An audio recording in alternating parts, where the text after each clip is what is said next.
gentlemen, welcome back to another very special, as always, episode of the Hyperconscious Podcast. Today, we have a very special guest. He is a speaker, a best-selling author, a business coach, and entrepreneur, and he is the founder and hoster and CEO and producer of Screw the Naysayers Podcast, which I was lucky enough to be on a couple of weeks ago. We are sitting down with the amazing Tim Allison. What is happening, my man? Hey, Kevin, after listening to all those words, I'm trying to figure out who I really am. But anyway, yeah, look, man, I mean, we're early in the new year, just wanting everybody to have a great year. And we're looking forward to just kicking it again. And this will be my 63rd year on this planet. 63. I'd say you've done a lot in your 63 years. I'm sure we're going to dive into that. But so first, I just want to prime the listeners. So we met you through Mark Metry at a charity event in Boston. And yeah. Alan and I were genuinely blown away after getting to talk to you, hearing your story, hearing what you're all about, hearing that you were speaking at Harvard the next day. And then we connected on LinkedIn after. I was on your show, now you're on our show. And that is just the power of networking events and anything, really, the power of your circle. So I just want to go into who is Tim Allison today and how did you get to the man you are today, because that's the story that you told Alan and I in person, and that's the thing that stuck with us. So take us through a little bit of your story. Yeah. Well, I mean, the guy I am today is I guess, I think of it this way. I started Screw the Naysayers first as a podcast. Now it's honestly, guys, it's becoming a bit of a global movement, or not a bit, it is becoming a global movement. And the entire goal behind that is that I'm just, it's my legacy project, guys. I mean, I'm just utterly disgusted with the information, the education, the attitudes, and the beliefs that we're instilling in young people today about a future that, everybody's, in my opinion, being set up to fail or to compromise, to believe that life is about compromise and all. We can get into all those details, but the roots of it are quite simply this: I have been defying conventional wisdom most of my life. I could trace it back to my childhood. I mean, when I had a lot of physical issues and some issues being born with the bones that weren't as strong as everybody else's. And for those of you that, know Canadians, we like playing hockey and things like that. It turns out if your bones aren't very strong, contact sports like that are sometimes a little risky. Not a great idea.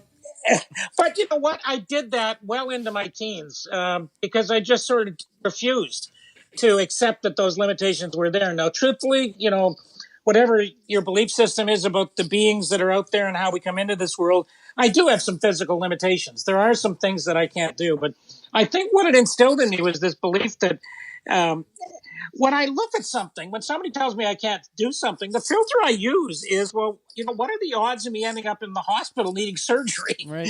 And I don't filter it. I'm not sure whether it's directly related to that or what else contributed to it. But I mean, number one, I've never had trouble making money. And number two, I've really never done anything in my life specifically for money. And so I found myself, however, in my 20s with a big chip on my shoulder. Because when you grow up, you're the kid walking through the halls at high school with plaster on your legs and on crutches. I mean, it's not, teens are not always the kindest. Right. And, and so I was I never would have used the word underdog in the day, but I mean, I was just sort of an afterthought, I think, for most everybody there. And so once, of course, you get through your and you get into the workforce, well, nobody knows that. You put a suit on and you're not playing contact sports. And so, guys, I kicked it. And by the time I was 26 years old, I was making six figures, which in the 1980s, that's how far back we're going. I mean, it was a pot full of money. And at age 31, I was in the top 2% of wage earners in the country and shocked the entire world with the possible exception of my wife. And even she might have been a bit shocked, but quit. And not only did I quit, but we moved to Nova Scotia, to this little rural fishing village in Nova Scotia, Canada, which is where my wife's from. She can trace her family roots back here 250 years. And, we just decided that we were going to raise our family here. And we've done that. But the challenge was that I had to make my own job. I mean, with the physical restrictions I had, I wasn't going to get a job as a fisherman or working in the forest or building homes and stuff. And honestly, that was the work for men. So I mean, this is a rambling answer. I mean, I could get into whatever level of detail you want, but I mean, keep going. More details, we the love better. this. Yep. Well, so I mean, the thing is, you can just imagine the shock when when you quit a job like that. I mean, because I was the poster child for what success was supposed to look like, and what people didn't see was that the outside, the tailor-made clothes, the monogram shirts, and everything all looked great, but I was by the end, I was just so desperate to leave. I mean, my why finally became much stronger than my fear of quitting a job like that, because I was terrified. I had two children, or we had, my wife and I, still of 39 years now, had two children under the age of 5, and I was the only wage earner in the family at the time. And, the idea of quitting the stability of that 6-figure income and all of the benefits that came with it in terms of the things you could provide for your family. And, starting a business from scratch was terrifying. And I stayed locked in place, for, I think, a couple of years at least. I was in the job more than 5, but I really, knowing what I know now, I would have left a lot earlier. But and when I say that, it's not about whether I would be successful or not. I know now that that I would have been dead or divorced within 5 years, probably both, probably sooner. I mean, there was no resolution, and there is no, for anyone out there. I don't care how old you are, because I mean, look, I was like, this was happening to me in my 20s. If something in your life is in conflict with your core values to the point where you can't sleep at night, where you're waking up thinking about things, where, it just, you either understand what I'm about to say or you don't, but something just isn't right. And you can't always, I think the problem is because people don't teach us how to deal with those circumstances. We're not sure why. But in my case, I mean, I value family. And, I was leaving in the morning before my kids were out of bed. I was getting home at night, walking to the cupboard, pouring a double rum and Coke and kissing them goodnight. I was traveling 2 weeks out of 4 anyway. So, I mean, in those days, I didn't see them at all. I valued integrity. And I was working for a company that by the later stages had become so obsessed with quarterly profits, and that they were quite honestly doing things that were not in the long-term interest of the company or their customers. And even though I was getting really well paid as a salesperson to go out there and help them do that, when something runs against your grain, it just eats you inside. And there were other issues. I didn't feel respected. Respect is one of my highest order values. I know that now. I mean, I can't work with anybody that I don't like and respect and doesn't like and respect me. I would only do that if I didn't have food on the table and I was desperate, other than that, I don't care. You could offer me any amount of money. And even then, you just learn how to fish. Well, no. You're absolutely right. I mean, it's just, you get so much wisdom with time when you look back and when you've had the benefit of a lifetime of professional development. I mean, that business everybody said would had no chance. I started an educational software company before the age of the internet. The internet existed, but not the World Wide Web. So there was no World Wide Web. There was no email. I did have this fancy new invention called the fax machine, which only cost me $2,500. Did come with a 60-second cassette tape that I could also, because it could differentiate between a real phone call and a fax. So I had 60 seconds of messages I could record if people wanted to leave me a message. Scaled it. Scaled that business to about 10 million. But the thing is, guys, and this I talked to you, I talked to you both about. I mean, everybody wants to talk about the money, and that's not what I'm proud of. What I'm proud of is that I created a career, which now spans 4 different businesses over the last 32 years. But I created a career that was shaped around and aligned with the things that I valued in life. Right. So we were able to choose the community we wanted to live in. We really wanted to raise our family here, and we did so.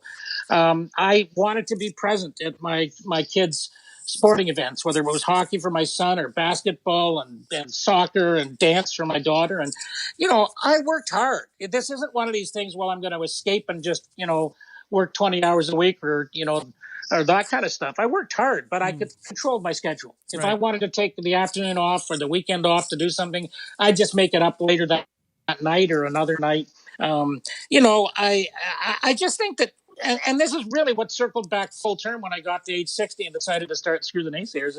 I'm just so tired of people being told the same crap. Go to school, sit down, shut up, behave, wait for instructions. Go to university or college or whatever your choice is there. Get your degree, get a job in whatever field you want to be in. Work your way up that corporate ladder. The faster you work your way up that corporate ladder and get the promotions and the wages and the external, the house and the car and all that kind of stuff, the faster you do that is the measure of your success. And none of those things have anything to do with how I would now define, success. Not to say that money is not important. I love money. I hate people that think it's a choice.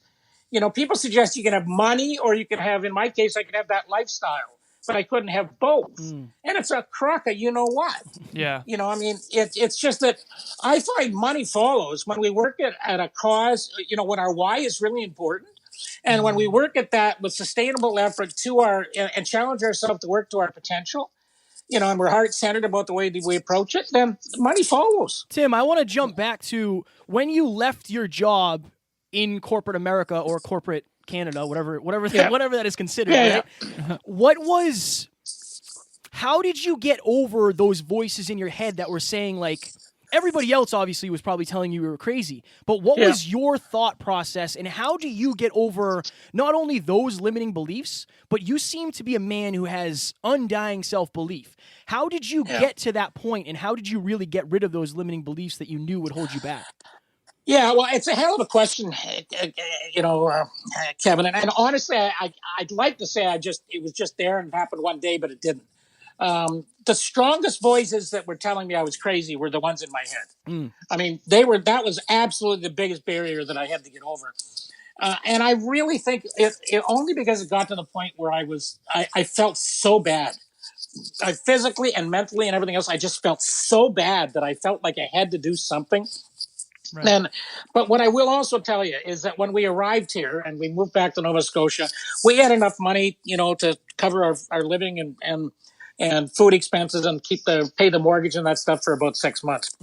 And so I set a goal. I said, well, my goal is to make enough money to keep a roof over our head and feed the family. And the hardest part was, Kevin, for the better part of 6 months, I was actually grieving the loss of my career.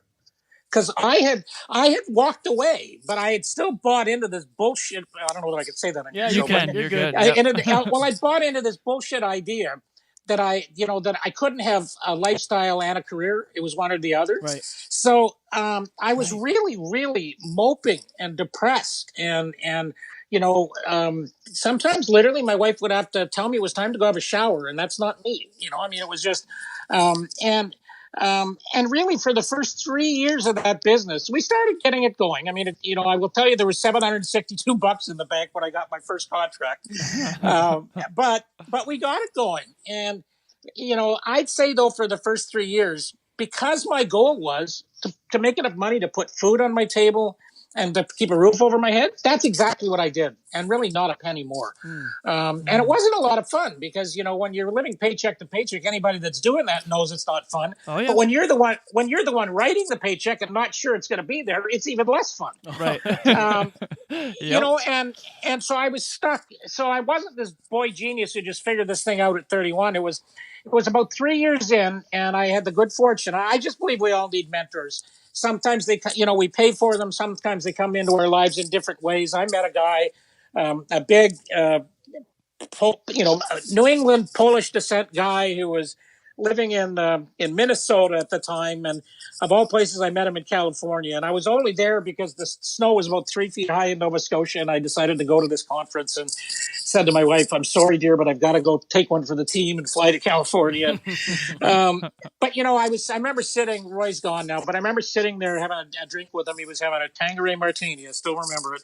And I was telling him a bit about my story, and he's, he was 20, 30 years older than me and very successful. And he just looked at me and he said, "You're an idiot," or something to that effect. And I said, "What do you mean?" He said, "Well, look, you were so successful in your corporate career. Now, because you're doing it on your own and because you're in this little fishing village, you figure that you can't do the same thing. Why is that?" Right. And the example, your listeners will never relate to this because back in those days, to pay our credit card bills, we had to use something called a check and the postal service. So I know I'm a dinosaur, but here's the thing. He said to me, Tim, I write a check to American Express every month. He says, do you know where I mail it? I said, no. He said, it's someplace in either North Dakota or South Dakota. He says, I don't know and I don't care. Why do you think anybody would care that you're living, in this little fishing village? Yeah. And, it was the transitional point for me, Kevin. That's when things just exploded, when I just started, instead of saying that I can't do this or this is all I can do, I had set up so much internal resistance in my subconscious that anytime I was trying to stretch goals that would go beyond that, my conscious mind was saying that's bad, because, and I know so much more about the mind now, 25, 30 years later, but it's when that mindset shift occurred, then it just doesn't get hard. But I think the other thing you have to acknowledge, and it's something we talked about on when I had you on my show, Kevin, is that, I didn't have a backup plan. Right. I was sitting here. I couldn't quit and go take a job. Right. So when times got tough and my back was against the wall, well, I just had to figure it out. Right. Because if I didn't figure it out, the only alternative would have been to pack up my family into a vehicle and to go back to the city, acknowledge that we'd failed, start over again, maybe now at 35 or something like that, and give up on this life that we just, we wanted with so much passion. And so, I think that really, helped me get through times when people just quit too easy. Like it's this crap all over social media that anybody can be an entrepreneur. And I believe anybody can be. Right. But I also know that it takes a lot of determination. It takes a willingness to defer gratitude. Right. You have to be able to accept that you're going to lose a lot more than you win in the first few years. Oh yeah. And, right. So, that's the, I think the things that killing all these dreams is that people are just looking for instant gratification, or they think everybody else is getting it because the social media, world is filled with people that project nothing but their best days. And it's not real life. Ladies and gentlemen, we hope you were enjoying this episode. We just wanted to give you a friendly reminder of Top Notch Live, January 25th in Lowell, Massachusetts. If you go to www.topnotchlive2020.com, we are going to have you in that room creating a clear 2020 vision of your future. Yes. See what I did there? I see what you did 8 there. speakers, 2 Q&A panels, 1 hour and a half for lunch to network. Going to be fire. Everybody says that 2020 is going to be their best year yet. It is only going to be as good as you make it. Help us help you make it the best year yet. Talk to you soon. Bye. Tim, I was at a conference in California. Kevin and I both were. It's called Influencer Academy with Brendan Burchard. And I remember having this massive breakthrough in the middle of this speech where I wrote it on my notebook. And I still use the notebook, actually. It's the one I have actually in that bag right over there. But it says this: the key to success is being willing to, at first, be perceived as a massive failure. I agree. That's an awesome quote, Alan. It's like, it's one of the things that really frustrates me when I see people with so much potential, that have good, heart-centered ideas that have the potential. Like, let's face it, right now, I think we can all agree on one thing. This world has millions and millions of unsolved problems. Oh, yeah. Oh, yes. Right. And so there's so many people out there that care about those problems and that can contribute in some way to helping people address those problems. Right. And I meet people every day. I have people reach out to me, to talk as a mentor, or to be on the show, or just through social media, discovery calls or whatever. And I can see that it's there. Externally looking in, you can see that it's there. You sort of go down the checklist, and they're in it for the right reason. And they've got their finger on a real problem. Have they figured out exactly how to help people solve that problem? No, because nobody gets it right the first 10 times. Right, exactly. But as soon as you say that, they get all discouraged, because what they've done is they've gone and they've paid for a whole bunch of tactical training, tactical professional development. The key is I have to learn how to build an online course. The key is I have to learn how to create a funnel. The key is I have to know how to create a webinar that converts. Like, it's all these specific tactical things. Those tactical things only work if the foundation of your business is solid. Right. And that's the one thing that nobody's talking about. I mean, it got so bad. Go ahead. When you say the foundation of your business, I think so. The bottleneck to every business is the psychology and the skill sets of the leader. And when you say the foundation, are you referring to grit and the willingness? So there's this quote that I love in a speech by Denzel Washington where he says, all of you have the talent to succeed. And that's what you're talking about. Or clearly you do. But do you have the courage to fail? Yeah. To me, I think so many people, like you mentioned, instant gratification. Are you willing to go mess it up for 3 years before you figure it out, before you get it right? Because we're 275 episodes in, and we're still screwing it up. We'll screw something up on this for sure. 100%.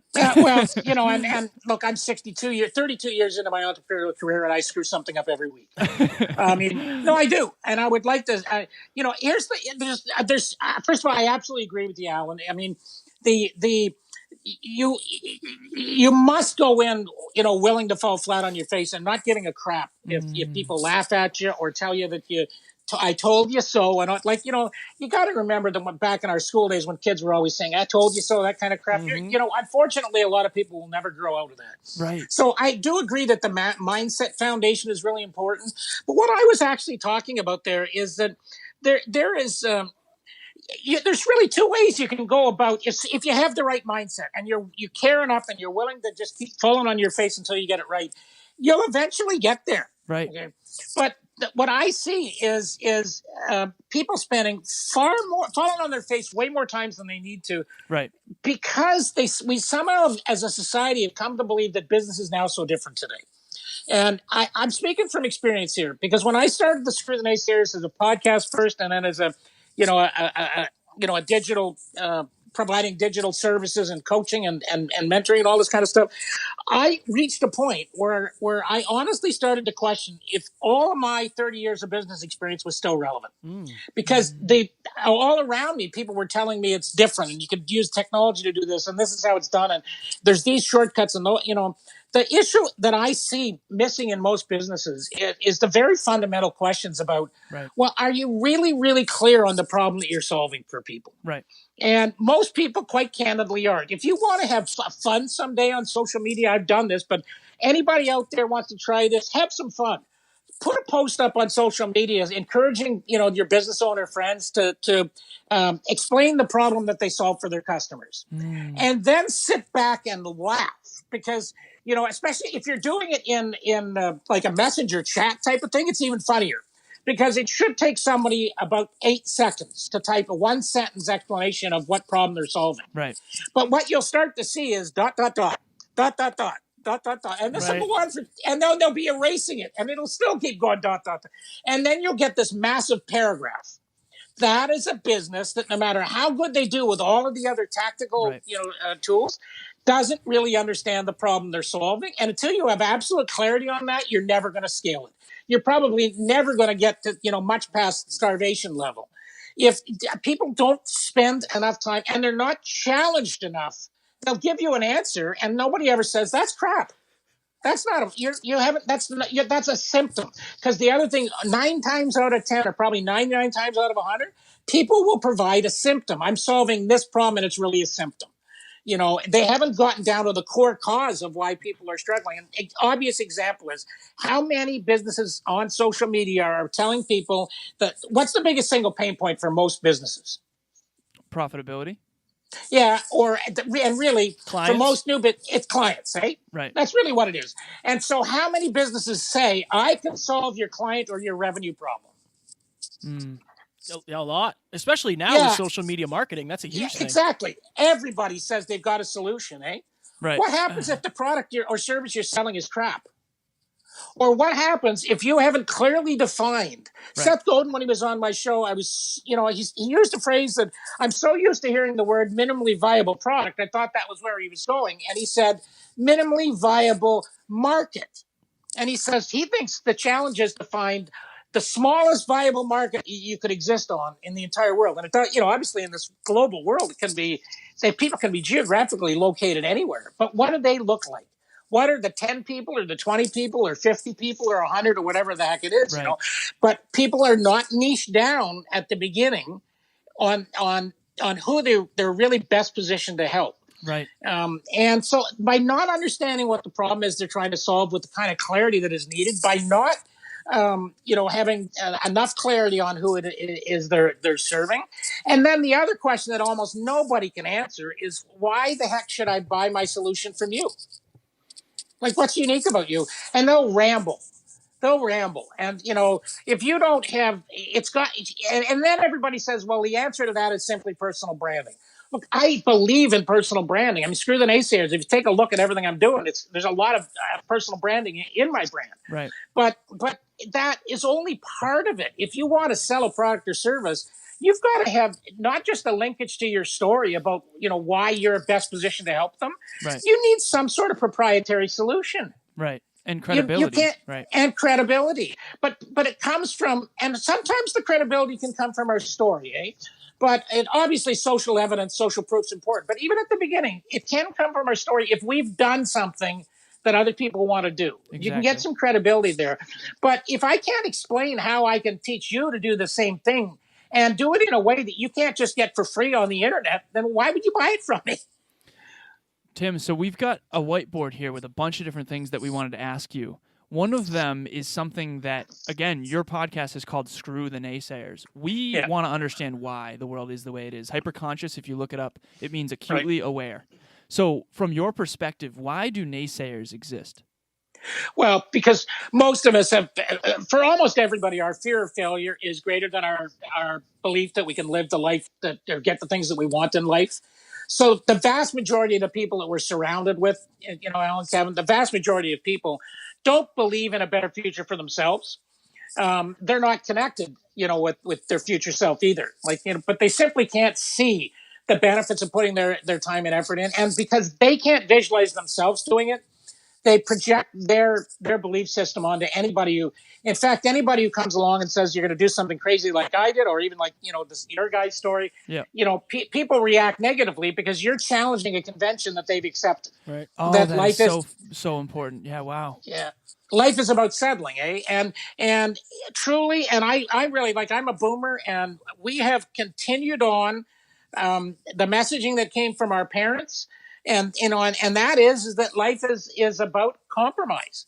That we need to fit into some sort of a hole. We got to go to, like you say, get the education, get the job, climb the corporate ladder, make sacrifice so your kids can have a better future, type of thing. This mentality, right. And one of the reasons I think millennials are so badly misunderstood by most people my age is that they don't realize is that you guys are I think you fit in there. You guys are the first generation that have actually looked at their parents and said, well, yeah, no. You're coming home from work. When you came home from work at the end of the day, Dad, and went to the fridge to get a beer, it wasn't because it was a beautiful sunny day and you wanted to enjoy a cold beer on the back deck and just relax after a good day's work. It was because you hated your damn job. Oh, wow. And you talked about it.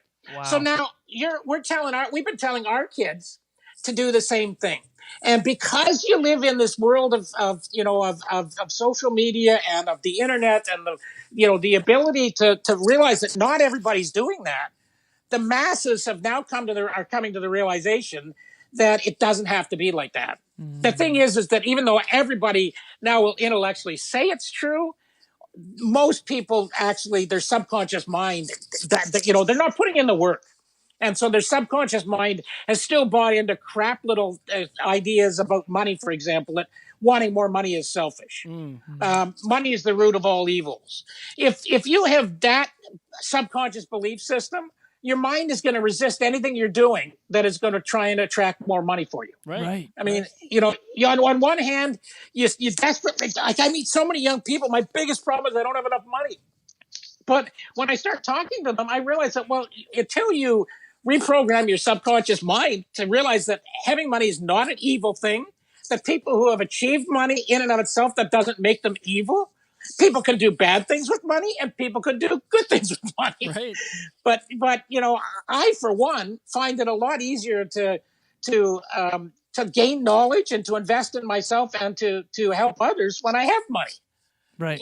And so, it's this whole belief system, Alan, it was such a good question, but, back to what you were talking about, why there are so many naysayers, but it really is just that everybody's been conditioned to expect less and to just not accept, or they believe that it's good. It's true for other people.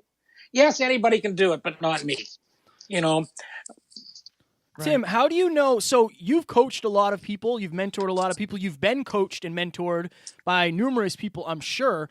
How do you know? So we know not to listen to the naysayers because obviously they're projecting their limiting beliefs upon us. But how do you know who to listen to and then who also to invest in terms of spending your time and your mentoring? Yeah, that is one hell of a good question, and I wish it would get discussed more. Like, so even today, I have a paid mentor. He happens to be 20 years younger than me, but here's my criteria, guys, and it really hasn't failed me for a lot of years. I mean, I look at three things. The first thing I want to see is evidence that you have specifically done something that I want to do. Right. So, for example, if I want to, transition from a corporate job into being my own boss and to running and then scaling a company, I want to be mentored by somebody who has done those things. Right. And to me, that doesn't mean that I quit my job and I set up a coaching business to tell other people how to quit their jobs so I could coach them how to become a coach. It's not the same thing. Like, if you've run a business, if you want advice on growing a business, find somebody that's actually has a business, Right. that's had employees. So the first thing, have you done what I want to do? Exactly. Then I'm looking for social evidence, because just because you managed to do it doesn't mean you actually know how you did it. Right. Or that you have the ability to because back to the previous discussion we had, you may have just got there through sheer I'm just not going to give up and eventually hit it. That's great. Right. But I mean, I really don't want to pay for that advice because I can do that myself. That is really, that's not only hilarious, but profound. Well, yeah. So social proof or evidence that you have taught somebody else how to do it, or that you can explain to me how you can teach to me. You're like, what's the framework? Give me a visual. Show me something that explains how I can get from where I am now to where I want to be. And how it aligns with what you're able to show me. So first thing is that, have you done it before? Second thing is can you prove to me that you know how to get me there? And then the third thing, and this is one that we just have to. It's a little intrinsic, I guess, if that's the right word. I'm not sure, but you got to trust your gut. And, if people are primarily talking to you and using words like I, and if they're talking a lot about early gratification is one of the biggest red flags that you'll ever hit. If people start talking to you and they use words like it's easy, or that you can do it fast, or that, I can guarantee you these results. For 4 easy payments of $39.95. No, exactly. And sadly, 6-minute abs. Well, but sadly, guys, sometimes it's for 4 easy payments of $1,500 these days. Right. With still, people not getting the outcomes. Yeah. It's if they're not making clear to you that deferred gratification in terms of scaling a business and anybody who tries to tell you don't have to defer gratification full of it. That's not how the universe works. Yeah. They either haven't done it or they're lying. One or the other. Tim, what do you look for in a mentee? So if somebody comes to you and says, hey, I'm looking to grow this company, or hey, I'm looking to learn more about personal development, what are some of the attributes that you look for in somebody that it kind of gives you an idea, like, okay, this person is capable of this? Yeah, it's also a great question, man. I'm not going to lie to you. I continue to fine tune that, even to this day, because I think it's probably the most important thing. Ambition is at the top of near the top of my list. If people don't have big dreams, or if they're still caught in a mindset of coming up with a whole bunch of reasons why they're not going to be successful, I work with successful people, would be the best way I'd say it. Now, that doesn't mean you have to have achieved things, but you've got to have a mindset and a belief system that you can. Right. And other people, might want to work with folks that are sort of stuck in all that negativity. I look for ambition. I absolutely, look for the willingness to defer gratitude, and I'll challenge on that. I'll make it really clear, and I'll ask questions about that. I look for the potential to provide a unique solution. Like in this day and age, the businesses that I think are the logical ones to build don't have bricks and mortars. Right. I think they're around ideas. So, you've got to be, and another thing for sure, I'm looking for someone that's heart-centered. If they say to me, I want to learn how to make $1 million, I'm absolutely the wrong person to talk to. Okay. If you say to me, there's something that I really care about and I want to have a massive impact on that, and I'm 25, 30 years old, and in order to have this massive impact, I know I've got to grow and scale this thing, then I'm absolutely the right person to talk to. Right. Okay. But it's heart-centered, and then, this, I believe everyone has the potential. But to be honest, I'm not going to lie. I do look for what I would describe as the X factor. Right. And that is just something that you get in your gut. When you talk to people, like, when we were sitting at dinner or in a video call or something like that, is there something about this person that says people would listen? Okay. That if you put them on a stage, if you put them in a small group, if you had them at a dinner table, do they project with enough confidence? And whatever that is, it might be, it's not a specific look or anything, but it's in the attitude. And I guess the other thing is,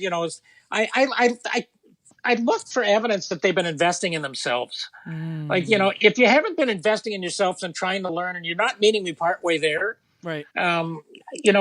Probably you're better off reading some books and things like that before you get here. I mean, and I think that's true of most of us. Like, I love mentoring, but we got to start somewhere. I agree. And I want to see evidence that you're thinking about the things you want to do. You're starting to understand what may be holding you back, but may not have your finger on it. And love the idea of working with entrepreneurs who they're really crazy passionate, and in their heart, they know there's a need for what they're doing. But it's just not, it's not connecting. They're not getting customers or whatever, because that usually goes back to a core business issue more than it speaks to the potential of the business. But, I'm sure you guys go through the same thing. I certainly do, suggest to clients that I'm maybe not a great fit because and I'm really direct. So I will in a discovery call, I'm going to say some things, sometimes even deliberately, just to see how people respond to direct criticism. You're definitely direct. I respect that, though. I respect that. Tim, I have a question. Okay, so let's say that you find somebody who is heart-centered. They have the work ethic, right? They're very ambitious, and they want to take a side gig and make it their full-time gig. I think we are in the time right now where many people have a full-time job that pays the bills, and they have a side gig that fulfills them. How can we help them turn that fulfillment from the side gig into a full-time gig? What are the steps that you would advise? Yeah, well, I mean, look, it's difficult to answer that question in a short period of time. But look, if you're at that stage now, you're starting to talk process a little bit more than you are conceptualization. But I believe the stages of scaling a business, there's the conceptualization, which is just figuring out and answering, I don't know whether I listed the 5 key questions, but answering 5 key questions. What problem do you solve? Who do you solve it for? How will you solve it? What happens, if the problem isn't solved? That's a way of checking to make sure that your finger's on a problem that's big enough for people to care about. Right. And why should people, hire you? So that's the conceptualization. The next step, is characterization, and that's where you really. I'm one of these people that does believe that the things that have happened in our life to this point are as important as the things that are going to happen in the future. And that doesn't. And sometimes, and very many times, it's not great things. It might be adversity, or like I remember Kevin, you talking on my show about you wanting to help people were like you were at your lowest point. Right. When we find people that dig to that point, they've got their finger on something that could really, really impact, and so you go through this whole characterization.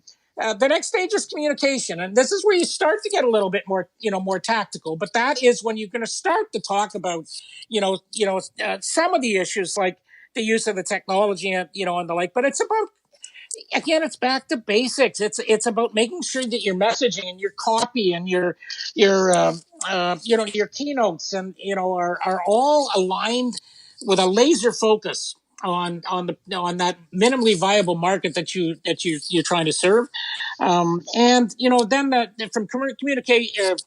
The communication phase, you go to the commercialization, and this is the packaging, figuring out price points, and that's another thing that so many entrepreneurs really struggle with. But you need to understand, and this is where the money side of business that nobody seems to talk about these days. If you want to take it full time, it's a business, right? So you need to understand how big is this business going to have to be, and toward it. Like, I'll ask people a question. I'll talk to somebody who's got a side gig, and they say, I really want to make my full-time gig. I said, great. How big does it have to be? And they said, well, I'm making X. Let's say I'm making 75 grand, 100 grand. 50 grand. I need to make at least that much. Well, we all know, I should say, that you got to make a lot more than that in your business. Exactly. To have that As much revenue left. versus net. Yeah. Yeah, but people don't learn those things. Or even if they learn them in business school, they're learning them in the context of big corporations. Right. And you can't go, depending on what your business is, you can't just go look at some textbook and figure out what the ratios are, these kind of things. But your pricing has to reflect, and be consistent with that. So it's the business model and making sure you've got all that right. And then it's scale, which is just implementation. I mean, I've just summarized for you about a 12-month mentoring program. We appreciate you. It's the thing is, process, and everybody's at a different stage too, Alan. So like some people will have certain things that they're already really good at. One of the really nice thing about working with younger entrepreneurs is I spend far less time talking to them about, the use of the technology and stuff like that, because you just get it. Right. What I'm trying to do is explain to you is that everybody tells you that business is so different today they're not saying it right. What's changed between my generation when my businesses, I'm starting my businesses, and the ones that are starting today is the way we connect with our customers. The mediums. Yeah, exactly. The mediums. Right. But Ben, that's really important. It's created an equalization and an opportunity to start businesses without having to invest in bricks and mortars, and traditional entrepreneurship models are really expensive to start. You want to open a restaurant? Those kind of things. Yeah. So what you have to do is invest in yourself instead of in the infrastructure. So Tim, you learn how to do these things. Tim, we got like 10 minutes, right? So Alan and I always have a question that we want to ask every single guest, and I want to make sure we also give you a chance to plug at the end. So I'm going to let Alan go first. So I'm actually going to shift my question up a bit just because I'm very curious. So you mentioned earlier how important clarity is for a business, and I think what Kevin and I have found interviewing so many incredible people is that the people with the most clarity on why they do what they do and who they are the most successful. And by successful, I don't mean just financially. I mean in terms of their own version of success. So I was talking recently to one of my clients, and we were talking about what we now refer to as a Bezos statement. So those of you who don't know, Amazon obviously is one of the biggest, most successful companies in the history of the world. What they actually try to do, Bezos has said, is make it easy for a customer to make a purchasing decision. That's the acorn, okay? And the mighty oak that we see that is Amazon is a byproduct of that acorn. What is your acorn, your purpose in this life? Like, what's your acorn? Well, it's interesting because I've also interviewed Steve Anderson from the Bezos letters, or I think you might have. I don't know. If not, I should connect you. But I would appreciate that. Yeah, no, I will for sure. Look, it's a great question, Alan, and this is something that, again, I have absolute clarity on what my high level purpose is, and it's pretty simple.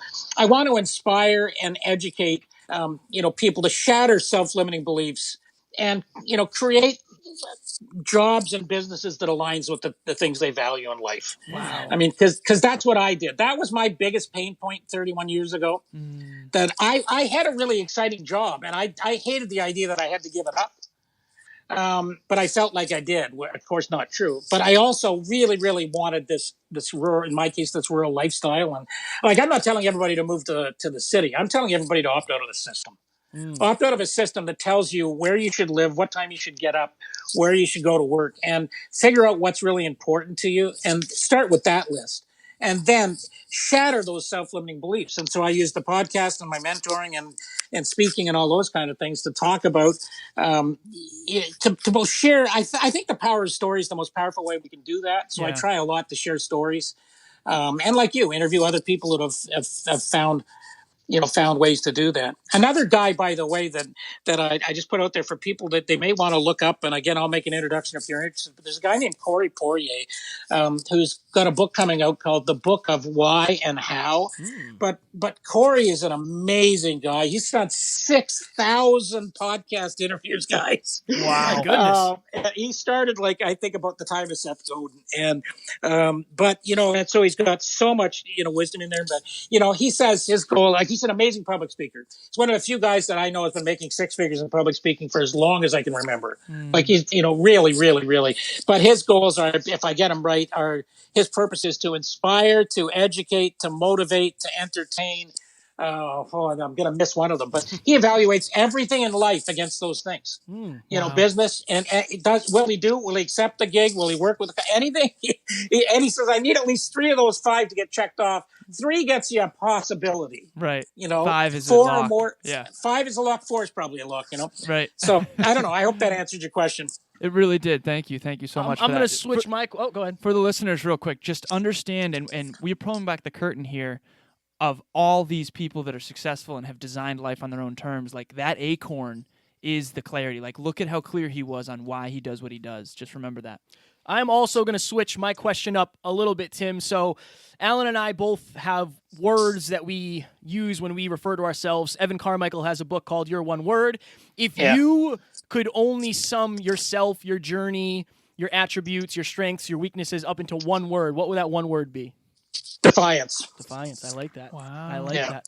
All right. So you have survived the hyperconscious gauntlet. Having met you guys in person, that's an accomplishment. Well, we appreciate that. Thank you. Where can people listen to Screw the Naysayers? Where can they buy the book? Where can they hire you? Where can they see you speak? Where can they learn more about you? Because this was one of my favorite episodes to date, for sure. Well, thanks so much, guys. Look, the easiest place is screwthenaysayers.com. Of course, the podcast is called Screw the Naysayers, so it's out there wherever you listen. But there's links on our website as well, and we're going to have a pretty active 2020 in terms of getting out there and doing some speaking and the like. So, and I'm also really active on LinkedIn, and it's Tim Allison with 1 L. So anybody who wants to reach out there for a connect, I pretty much always accept those connects and love engaging with people. I definitely second. So, not only because I was on the podcast, but Tim, you are one of the best interviewers I have ever been able to share the microphone with. So I genuinely mean that. I've been on a good amount. So that podcast is something that I recommend as well. And Screw the Naysayers is something that I think so many people need, especially in today's times. Man, I can't thank you enough. Absolutely. Kevin said that because normally whenever he goes on other shows, we have a little behind-the-scenes talk about what it was like to see if I want to try to get on that show. And Kevin had nothing but wonderful things to say about you. And you know what's funny? You said your number one word is defiant or defiance. And we have written on the board, the whiteboard over here in the background, it says defiant since 1957. Very cool. Very cool. Well, I actually used the Evan Carmichael process, guys, to give Evan a plug, who's also been on my show, but to give Evan a plug in. It's. I really appreciate your kind words. I want to add one last thought if I can, because it's just that because I didn't know I was that I was good at this, guys. I've not done interviews over the course of my life. And so what I'm trying to say to people is that our purpose, our why, for me, wanting to help people shatter, self-limiting belief. But what will happen over our lifetimes is don't be afraid to accept that there can be multiple passions that we can apply to the same problem. Because I've always been a good writer. I love to write. And I've always loved mentoring people. But I discovered when I started this podcast is that I got this natural ability that, your guys are really good too, but not everybody has. Right. And so I encourage everybody to try things and realize that we can, when work gets really fun is when we're working at something that we care about. And then we can apply multiple passions towards it. That's when you've really kicked it. And if we're open, surprises come. Yeah, that is a great point. You can't find what you love to do unless you try it first, unless you do it once and then you figure it out.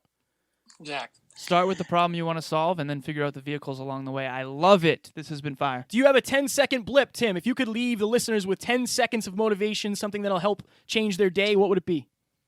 Know the life you want and have the courage to live it. Fire. Wow. He was ready for that. Yeah, he He was was. ready for that. Well, I wrote that 25 years ago, so I guess and it's as true today as it was then. I love it. All right, we will let you go. Ladies and gentlemen, that was Tim Allison. Check him out, Screw the Naysayers Podcast. We hope you enjoyed this, and we will talk to you soon. Talk to you soon. Thanks, guys.